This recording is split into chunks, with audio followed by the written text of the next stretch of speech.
has been crazy busy. Phil's been working a ton. The kids and I have been out of town. Today's the first day we've all been actually in the same place. So, trying to think, like, what do I need to get done before the week gets crazy again, right? It's also like a cold front blowing in, and so I'm thinking, okay, I should be canning, or I should be baking, or maybe I should just clean the house. And that's why I thought, you know what, I need to talk to you guys about the fact that I don't like chemicals. Like, you go into Walmart, Home Depot, any of those stores that have aisles of chemicals. Typically at Home Depot, you go down, like right when you go in, some of the stores at least, when you go in the door, like the first aisle you can go down is chemicals. So it's like all your cleaning products. I avoid that aisle like the plague. I can't stand it. It makes me nauseous, gives me a headache. And, you know, some people are like, well, you're just sensitive. Well, guess what? Those smells are not flowers. It's chemicals leaching out of the plastic bottles that have been sitting on the shelves, not only at that store, but at their main warehouse or on a ship somewhere or whatever. And that's gross to me. I don't want that in my house. I don't want to smell it. Like, as we speak, Phil is trying to fix something on his truck and he's using a spray adhesive and it's making the entire house stink. I just am sensitive to those things, but for a good reason. They're not good for us. We shouldn't be inhaling them or putting them in our body or on our body, in our body. So what do I use to clean? I don't have a lot that I use to clean. One of my main go-tos for like daily cleaning, if you've not heard of this company, it is NORWEX. And this is just a microfiber rag that has silver like threads in it. Don't ask me all the details, I don't remember, but I use this on pretty much all solid surfaces. And then if I have like the mirrors, windows, the faucets, anything that, you know, you want to get the water droplets off of kind of, then I use this, and this is just a window cloth. There's a lot of options. There's more than just these. Like, my laundry soap is from NORWEX. That's the best part. I'll have to show you what it looks like. I bought a bag of, well, I actually bought 2 bags of laundry soap last December, and I'm almost done with the first one. And I'm going to just show you right now, this laundry soap lasts like 9 months. How often do you buy laundry soap? I'm guessing it's more than once a year. So I bought 2 years worth almost last year, and it barely takes up any space. So NORWEX is my go-to for daily cleaning, and then I will show you in a little bit what my actual cleaners look like. And again, I don't buy anything at Home Depot or Walmart. I just don't like those chemicals. I don't like the smells. There is a time and place, you know, something you need to have, you know, a little bit of a deeper clean. But you know what, there's some natural options there as well. So I'm gonna get to cleaning, and I will show you some of the actual cleaners that I use later on.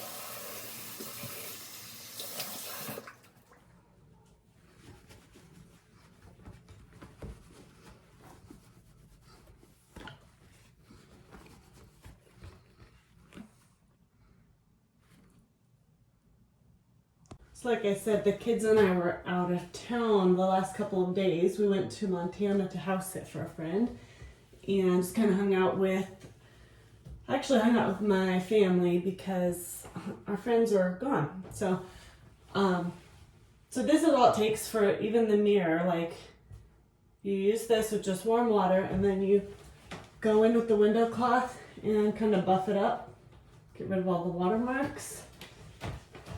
I mean, I've even, you know, they've got makeup on the mirror or anybody drawn on it with a dry erase marker. Anything like that, it just cleans it up really nice. And like you saw, I polished up the faucet. And, oops, didn't mean to get that wet. But this involves 0 chemicals, and as long as you have water, doesn't even have to be warm water. If you have a stream that's clean enough and that's your water, then use that. But this is just easier. I don't have to carry around a bottle. So Yeah, so Phil's been working hard. We've been out of town house sitting, and if you remember a little while back, we had shown some footage of probably the last time we went to Montana, and the day we got there, we found out that there was a fire, and they were calling it the Elmo 2 fire. And so when we came back to Idaho, we drove a different highway, and this week we got to see the remnants of that fire and the hill that was all burnt up. And so tried to get some footage of that. Oh yes, I need to show you the other cleaning supplies that I have, but I just want you to see. You know, obviously there's hair in there, there's gunk that's in there. And I literally just use this rag. And the only other thing I could do is get the brush out. Which actually I might have, hold on. This is my favorite tool.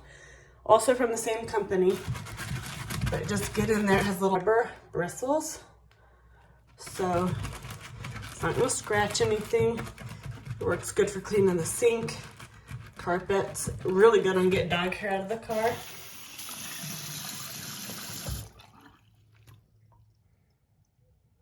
So I do have other cleaning stuff, and I kind of just piled it all on the floor, but you can see, let's see, obviously toilet bowl cleaner. This is it. Like, this is back stock. This is what I use on the go.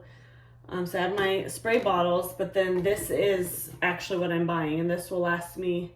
This particular one I think is concentrated. It'll do 2 of these. These bottles will do like 6, I think. Yeah, this makes, it's either 6 or 8, I can't read it. But you buy this, and this is all you're storing. And then you put just a tiny amount. Let's see if I have one that has a line on it. I don't. There's a line about right here. You fill up the concentrate, add water.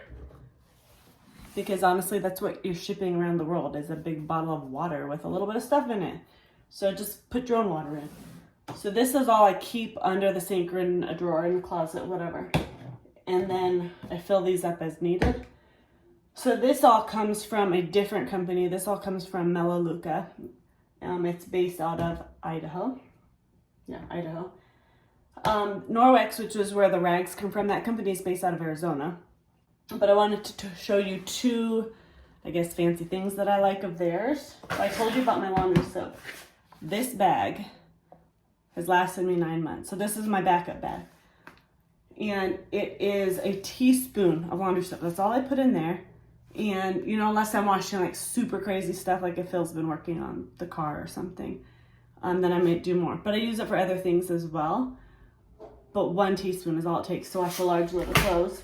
And this will last you, depending on what you're doing, somewhere between 6 and 12 months.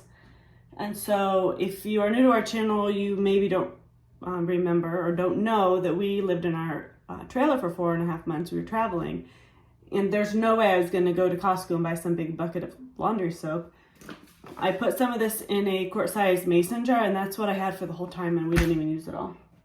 So this is the other miracle thing. Cleaning paste works good for those stains, you know, in the sink if you've dumped, I don't know, coffee or whatever. This is good for a lot of things. So this is pretty much what I have for cleaning supplies. That's it. And then my NORWEX rags, which you saw, and the brush. It's pretty much all I use to clean my entire house. So I don't have to worry about the store, you know, running out of something or having a lot of space to store something.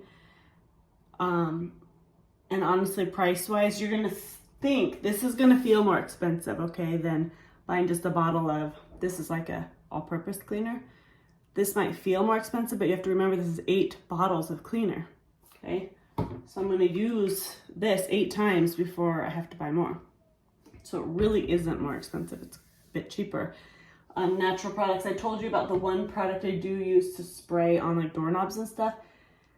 This is a botanical disinfectant. So I can't remember the statistics of it, but it kills 99.99% of all the things, E. coli, streptococcal, whatever, Anyways, I don't buy bleach. I can't stand bleach.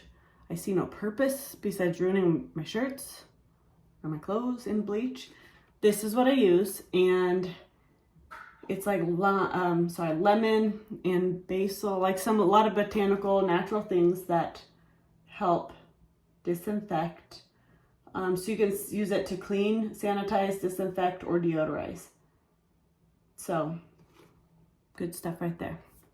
I will leave some information down in the description, show notes, about the websites, and even, you know, somebody you can contact if you wanted more information. I will answer any questions that you have to the best of my ability, but I am not sponsored by these guys. I don't make any money off of these guys. So I just use them, and I think that people need to know about it because it's a way better option than some of the store brand or name brand chemical-ridden detergents and cleaners that we use. You know, that you end up having asthma or skin irritations or anything. I don't use gloves when I clean because I don't need to. Like, this stuff doesn't bother me at all. So check the show notes below for more information. Definitely reach out if you have questions, and I will do my best to answer them, but I gotta go clean the shower now. So today on the shower, I've decided to try MELAMagic. It's 98% biodegradable, and it is great for the really hard cleanups. Greasy. I've used it to clean my Blackstone grill, any garage messes. So I just thought maybe, you know, the bottom of the shower is usually gross, so I'll try this today.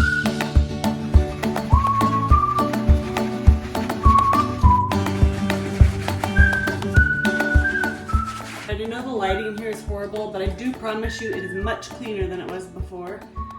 So I would say that the MELAMagic biodegradable cleaner was a win for today.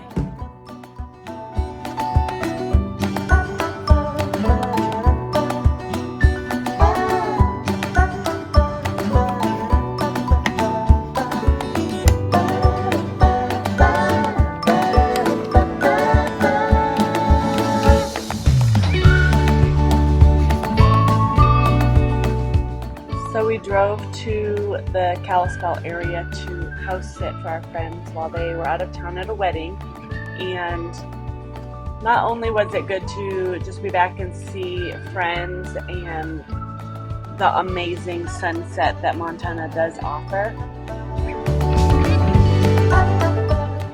we got to meet, you know, praying mantises and play with their dogs, which are just a hoot because they're so different from ours.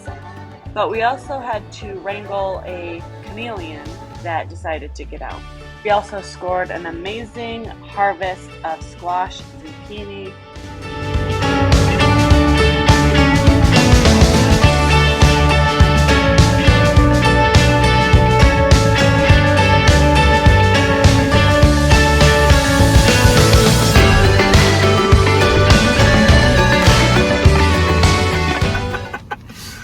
the life of a YouTuber.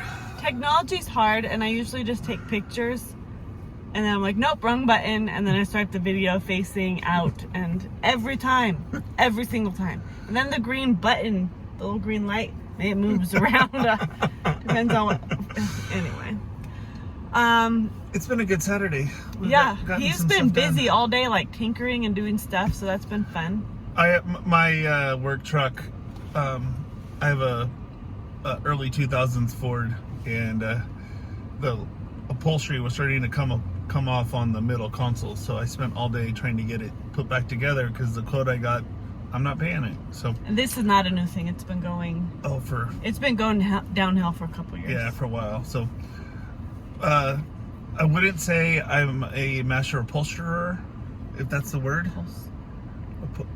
The guy who does upholstery, but upholsterator. But I'm not planning on selling the truck. So as long as it works, it's fine by me. Someday in the truck graveyard, somebody's gonna want a part, and they're gonna go to that truck and be like, "What is this rock in the center of the thing?" Because there's sheet metal and epoxy and well, so. The sheet metal, I accidentally was leaning on it, and the metal or the plastic just disintegrated. It's old, yeah. So I epoxied some sheet metal in there on both sides to kind of create a little bit more of a structure there. So, and then we sharpened knives and cleaned house and just got all the little stuff done, and it was a good day. Had my family back. That's always a good thing. And just kind of messed around. This is the first cool day we've had, I think I read, in like 50 days or something like that. So it's been 90 plus degrees for way too long. So it's been, it was really nice. But we just took a trip over to the grocery store. We need to get a few things for breakfast. Yeah, breakfast. And we were chatting about some stuff that we got to do this fall with, you know, I say we, her, canning and, you know, trying to come up with some ideas for meat, and, you know, everything's getting expensive, so we're starting to try to think a little bit outside the box and whatnot. So with that, I think, unless you have anything else to say, we will call this one a good one. Elaborate on the canning and the meat and everything. Obviously, we live in a townhouse. We don't have a garden. We don't have animals to process. But, you know, we've been starting to think, where could we get a quarter beef or half beef? And could we process it ourselves to save some money? What would that look like? You know, I've been watching other YouTube videos that are harvesting their gardens and prepping and canning, and I'm just like, oh, I kind of want to do that. But maybe we'll try some patio plants, you know, potatoes in a like a bucket might work. Anyways, we're coming up with lots of those types of ideas. And honestly, the thing I know I can do is jams. That's usually one of the fall canning projects. So now I'm on the hunt for peaches, raspberries, pears, and strawberries if I can find them. But I just cheated recently and made jam with frozen strawberries from Costco. It worked. But yeah, so we're just hanging out tonight and getting ready for